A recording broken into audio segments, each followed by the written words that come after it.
bodhicitta. We've got enough fuel to get out of orbit. We've got the rocket or the machinery, karma and emptiness, that lets us go through the space, I guess, emptiness, and karma is the way we move through it. So now I want to say that it begins with understanding how your mind is engaging with the world. If what I said was true about the water, about karma and emptiness, then you need to catch that in your own mind and not just go, oh yeah, that's what it is. You need to have a true and real experience of, we need to have that experience of, I now understand it beyond mind. So thought, transcending thought. To turn it into wisdom means you know it in a way that thought doesn't have it. Yeah, because thought is limiting, and it's colored with ignorance. It's colored with a shape, if you like. So, for that you need a daily practice, because a daily practice means you are taking charge of your experience of this reality, and you are now habituating a certain way. That's why people have sadhanas, that's why people have things. And before we get all lofty and mantra-y and whatever, you actually need to tame the horse or the monkey that is your mind. And you do that through meditation. And there's no, this meditation is gom. Gom means habituation, getting familiar with something. Gompa, getting habituated with something. The Tibetans have all these different words for meditation, Ting and Zin, Sampa. There's all these words that mean meditation, and they mean a different way of your mind engaging with something itself. So, do you know how your mind is engaging with the world? And if you do, good, and if you don't, get to know it. And meditation is that.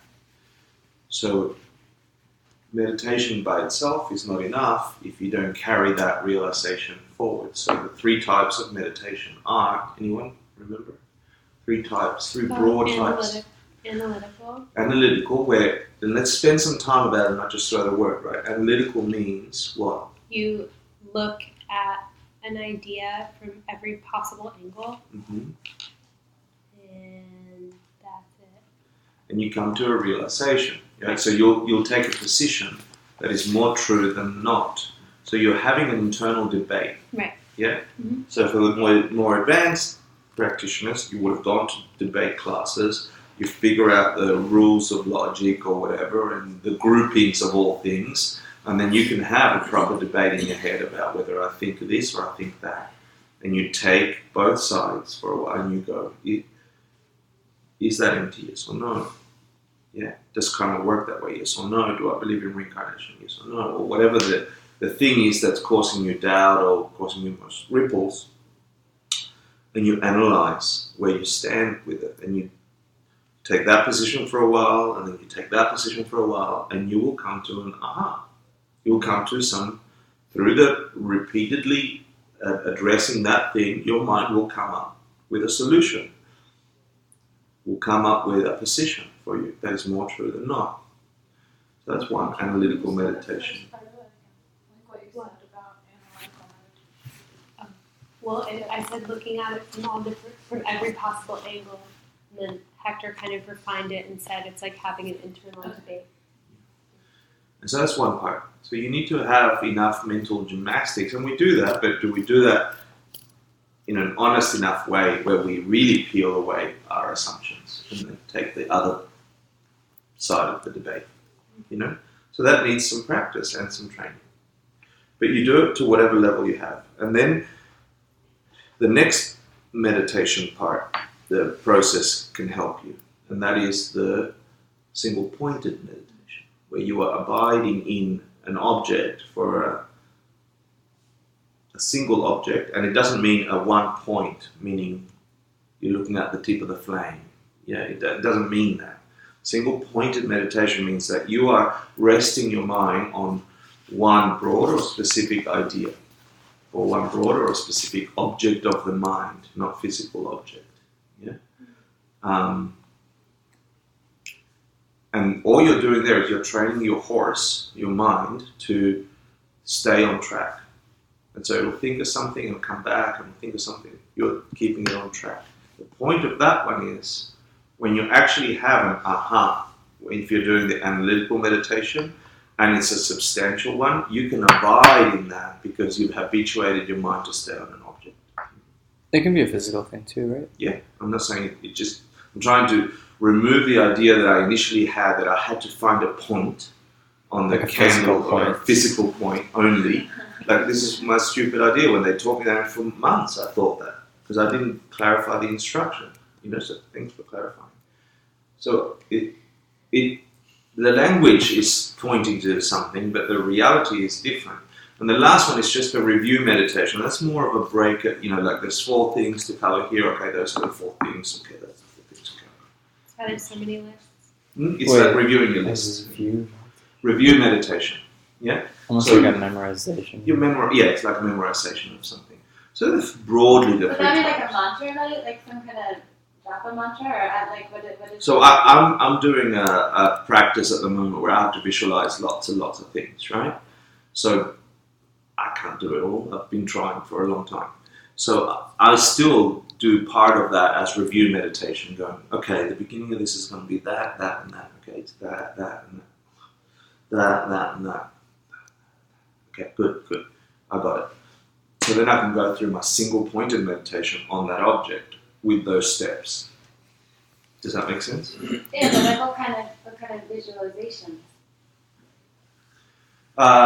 Let's say we do a Vajrasattva, which is a purifying visualization, and you need to remember that first of all, like the 7 steps. Let's use the 7-limb practice here. So initially, we don't know the 7-limb practice, where you sit in meditation posture, you call your lama or your teacher, they appear in front of you. Then what comes next? Do you all remember? So after you look into their eyes. You bow to them. You offer them. Yeah, you offer them something and then you bow to them, right? Okay, and then You tell them something you did bad. you purify some negative karma by doing a confessional, and then you Rejoice. Yeah, but I didn't know that, and you initially didn't know that, right? So review meditation is like, I'm going to do that, and you sort of interrupt. You're just recording a habit. That's all it is. Yeah. So you're not really seated there, abiding in and going more and more subtle levels of mind. You are still quite in the cognitive side of your mind. Is that... Side note, is that referring to any type of way you can think? How do you mean? Well, I mean, you have memorization, you have Oh, focusing on a single thing, Yes, and you have analyzing. it's interesting. You're saying, does it reflect a natural way with which Yeah, our are there some mind 3 works? types of meditation? Yeah, that's interesting. I mean, I don't know, is there another I don't know the way you can think of it? answer. Is there another way of thinking there's other just than like those words, 3? yeah, I guess. I don't know, possibly. So, yeah. I'm never going to get through this. I just wanted to tell you a story. No, but I look, don't have to ask. I'll tell you the way I'm perceiving this class, okay? Okay. And then I'll tell you my practice. This is just very That's nice. I don't have to teach.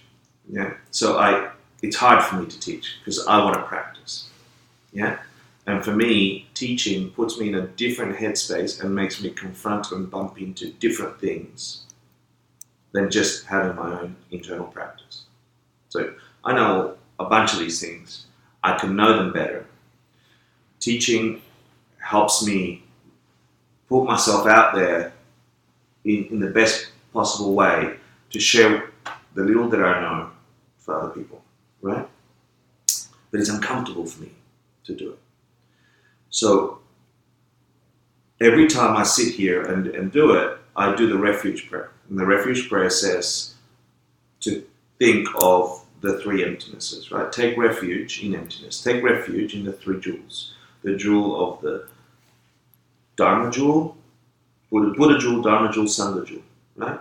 And the Buddha jewel just means that mind of a Buddha is perceiving his own mind as enlightened because it doesn't have a fixed nature. It's empty of being this kind of mind or that kind of mind. Because it's empty, it can change and be perceived as any kind of mind.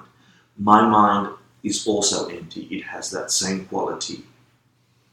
So I could be perceiving my mind at the moment not as schmucky, silly Hector who doesn't know exactly how to teach, but I could be perceiving it as actually understanding the realizations as true realizations, right?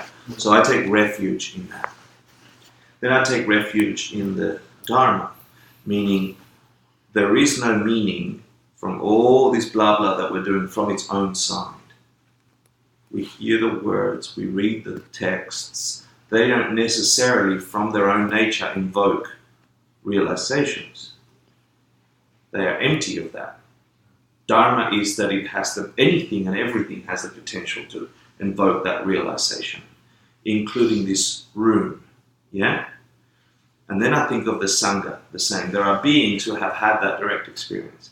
And then I think of you.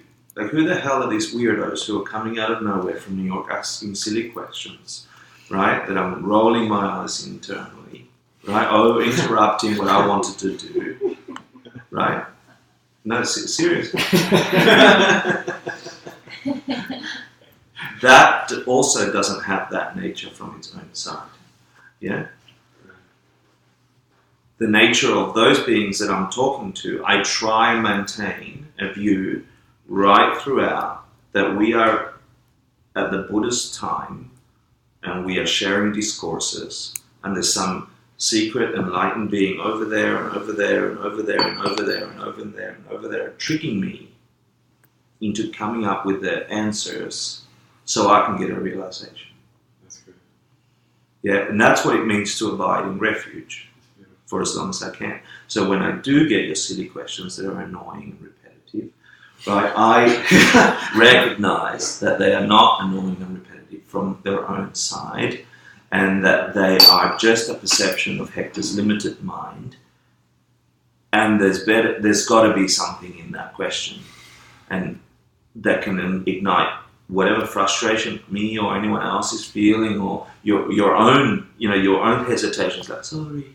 That own hesitation also doesn't have a nature, and it's also something that could lead us to enlightenment. So that's what it means to be in refuge, yeah, as minute to minute do. And that really is the summary of the class. Forget the water bottles I was going to show you and all the other stuff. It's about waking up in the morning, and before the world's got you, you find that space of refuge. And we do it through certain rituals in this lineage. But you better find that place of refuge because you remember your renunciation point. You remember your bodhicitta, what it can do to the world. And you better grab that hour or that 30 minutes or that 5 minutes or whatever it is, and you better nail it to your heart and then force it to exist as the annoying people of your everyday world ask their silly questions or cause you their silly problems, or present you with their beautiful things that then turn to shit, and so on. Yeah? So practice is about whatever you wake up in the morning, before it gets you, the habit of human gets you, you better grab that precious moment of alertness that came out of sleep and imbue it with something, with some habituation. So there are these practices. There's the water bowls, there's the taking refuge, there's the doing the 3 prostrations, there's the mandala offering, there's blah, blah, blah, the prayers, the mantras, there's all this movement of body, speech, and mind that if it does not have the deepest intention, it's just more stuff. And so for real practice, for real bodhisattvas and real Buddhas to be, it's to invoke that quality in you. And then you better super glue it to your consciousness as you go out there and you watch the world try and get you. And then exactly what I said about appearing in this room with holy beings who are pretending to be in a certain way. So I would be invoked to find the strongest nature in me that would get me enlightened. Then the rest of my day becomes that. And it doesn't matter if it's nice or if it's terrible. It doesn't matter if it's loving or if it's horrible. Yes, I will have my habitual resistance or my habitual attachment, but because I sat in a cushion on the morning, I can look at it with a memory of it's got the potential to be something else. And this moment, and this moment, and this moment, and this moment is the Buddhas of all realms shouting out to me, forcing me to experience something that would get me to enlightenment. And then before I go to sleep, as I put my head on the pillow, I better review every action that I did throughout the day and collect all the good ones. And as I fall asleep and begin dreaming and replicating my mental habits in my sleep, I better try and grab and replicate the most virtuous, the most beautiful, so they grow while I sleep rather than something else grows while I sleep. And that's really all I want to cover. But I want to show you some of the fun things. So go ahead and ask your silly question. Well, it's like totally not related now. Because Good. We can still ask it if you want. But that's really all I want to do. I want to tell you about waking up and setting your intention in relation to what you're announcing and what bodhicitta means for you. And then doing some kind of anchor and some kind of trigger that forces your mind to be connected to that thing while the world gets you. And I don't mean the world out there, I mean you projecting that world gets you. You projecting that world in the habitual human way that you are projecting that world. And in the certainty and in the knowledge that you had whilst you were meditating that things are not from their own nature because you've proved it. Therefore things can be completely magnificent, beautiful, blissful experiences. For real, not imaginary, for real as we think we are human now. As real as that. As real as this. Yeah? So, let me give you a quick meditation that I think is a good meditation on emptiness that we should do every morning. Should we do that? Interested in that? Should we try that? Yeah. Yeah. So take a comfortable seated position. This might be one of the meditations that it could.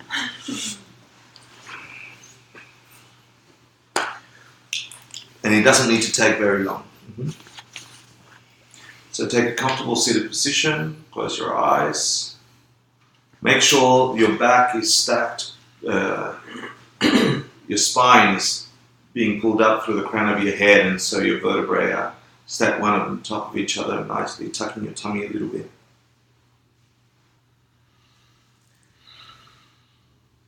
Review your posture, meaning release any tension of your legs.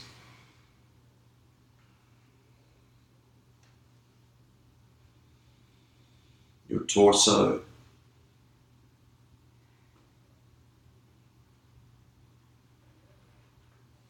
Your shoulders and arms. Feel free to do a little adjustment if you need to release the tension there. Breathing through your nostrils. And how about you just allow yourself to breathe and just observe what it's like, the entire sensation of breath, entering through your nostrils, filling your lungs and exiting like a balloon that's entering you of air and you're pushing out.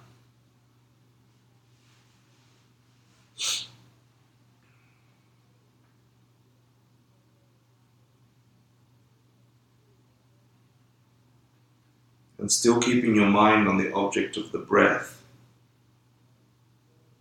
Don't try and control it or anything, just observe it and see if you can find something new about the breath, some way of experiencing it that you hadn't spent time experiencing before.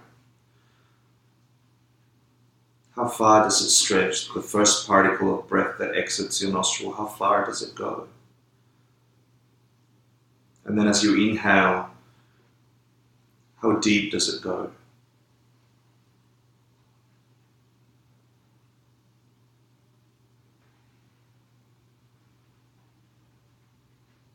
And how about you now switch into the rhythm of the breath? Just see the rhythm. It's a natural rhythm that's occurring in you and it's getting a little deeper.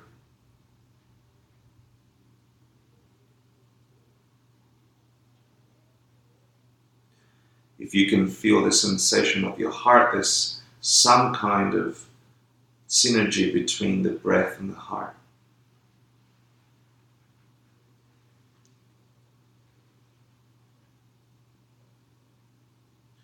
And now, without opening your eyes, just scan the room in your mind, the room we're sitting in. See if you can remember different aspects of the room that you're sitting in right now. You don't have to do anything specific other than be aware of its walls and ceiling and floor and objects.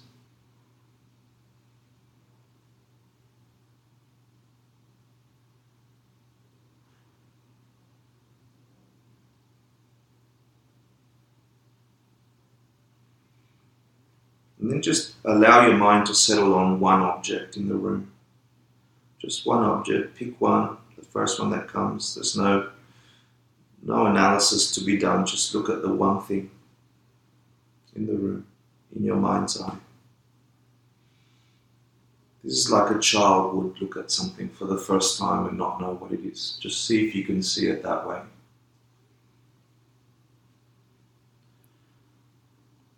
Don't allow any conceptualization or anything like that. Just look at the object as if it's the very first time you've witnessed that object.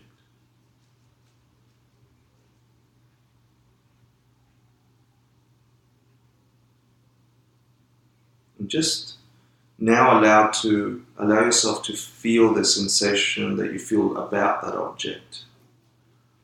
Some sense of it existing outside of you.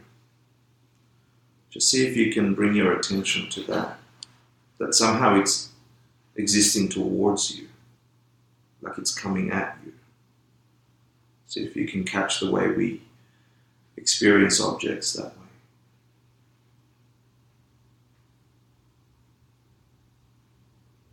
That somehow it would continue to exist in that way even after you've left the room. See if you can catch yourself feeling that or witnessing that about that object.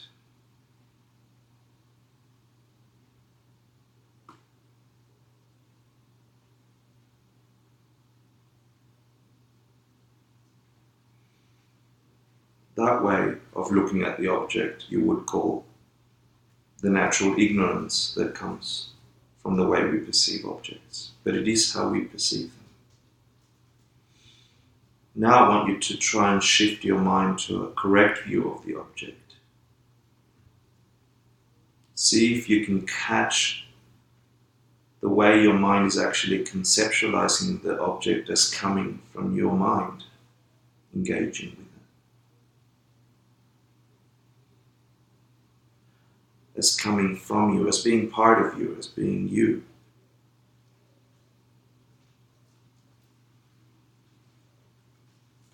As something birthed from your own mind rather than coming at you. And just catch it.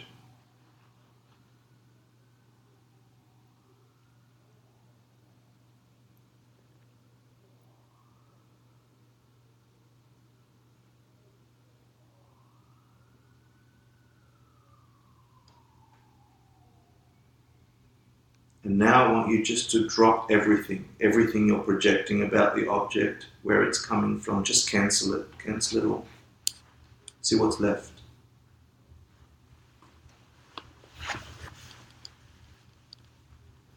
No projecting, no pushing forward. What's left? Cancel it.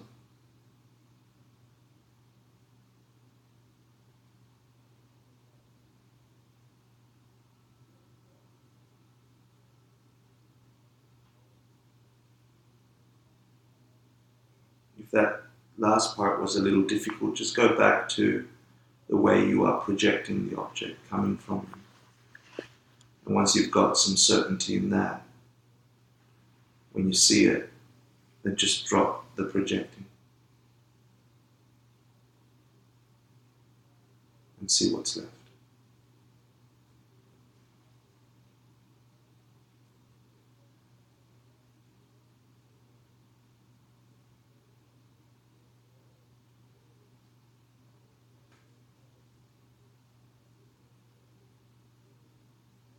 And then imagine that you could do exactly the same 4 steps to your own experience of who you are. And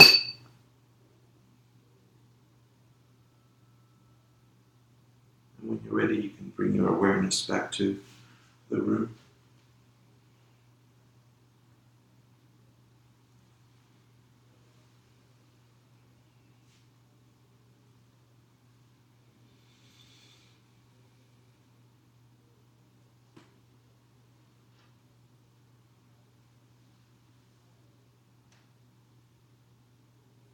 Welcome back. So that would be a simple meditation on the Kendrick Jazz, which is one of Jetson Kappa's main students, on emptiness. Just really simple about how we project our realities. And once you've got it about some mundane object, then you apply it to something that matters, about me. Yeah.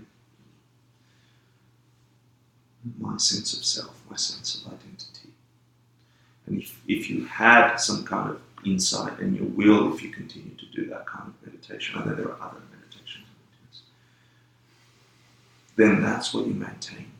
That view is what you maintain as the world comes at you.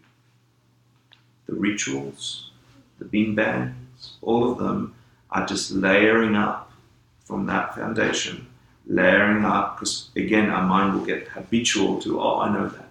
So it will conceptualize the non-conceptual. Yeah? You have to be in the space where you transcend thought and you enter wisdom. And then having that view carry forward is practice. That's real practice. And then you're sitting on the train and you're watching the angry lady not be the angry lady, but being a Buddha forcing you to be free from suffering. In a real way, not in an imaginary way because of what you did just now. But you can't do it without the habit of sitting every morning, remembering every afternoon. All the other techniques, the 6 times book and so on, are just reminders, checking in. Your vows are just escalation of that. First the simple vows, the big obstructions on the path. Then more subtle vows. Then even more subtle vows, then tantric vows. The vows are just the morality on the spectrum of karma and emptiness that will produce a paradisical experience. But not because it's got some nature, it's the same as this. Because it's your morality for real, not some told morality. And that's it, that's all I wanted to cover today. It's a magic shift. Yeah. So, more practice, less conceptualization. More conceptualization to get more practice. It's a game changer. Good. Let's dedicate before we get more simple questions. Sashi kuki jishin metok chan Vira lingshi nyinde yampadi Sangye shinde mite vargi Drogen namda shinla chiparsho Idam guru ratna mandala kam ninyatayami Gawadi gawaku Tsunam yeshe dzog shin Tsunam yeshe lejun hui Dampa kuni to parsho.